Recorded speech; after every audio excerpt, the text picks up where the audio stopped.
మీ అందరికీ నమస్కారం. రా మచ్చా మచ్చా సాంగ్ మీ అందరి ముందు ఇక్కడ ఫస్ట్ టైం ఇక్కడ పబ్లిసిటీతో స్టార్ట్ అయింది. డెఫినెట్గా ఈ సినిమా ఎక్కడికో వెళ్తుంది, ఎంతో విజయం సాధిస్తుందని మేము అందరం నమ్ముతున్నాం. మీ అందరి ఆదరాభిమానాలు ఈ సినిమాకు ఉండాలని నేను మనస్ఫూర్తిగా కోరుకుంటున్నాను. Thank you.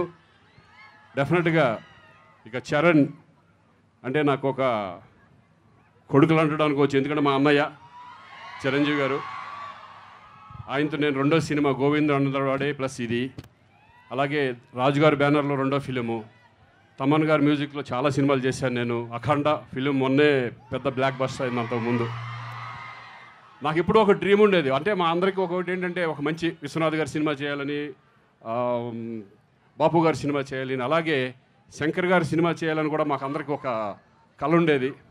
ఈ సినిమాతో ఒక మంచి క్యారెక్టర్ నాకు ఇచ్చి, అంటే మీరు ఎవరు ఎక్స్పెక్ట్ చేయరు ఈ సినిమాలో శ్రీకాంత్ ఇటువంటి క్యారెక్టర్ చేస్తాడని. నేను కూడా ఒక ఛాలెంజ్గా తీసుకుని ఈ క్యారెక్టర్ నాకు రావడం నాకు చాలా సంతోషంగా ఉంది. థ్యాంక్ యూ అండి, అందరికీ థ్యాంక్ యూ వెరీ మచ్.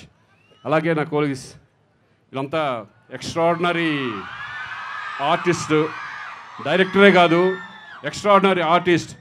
ఈరోజు మనందరం చూస్తున్నాం. ఈరోజు మన తెలుగు ఇండస్ట్రీలో ఒక తిరుగులేని నటుడిగా ఈరోజు సూర్య గారు ఇక్కడికి రావడం, ఈ సినిమాలో కూడా మరీ ఒక విజృంభణ ఈ సినిమాలో, దీంట్లో కూడా నేను పాల్పంచుకున్నాను. చాలా thanks శంకర్జీ, thank you very much.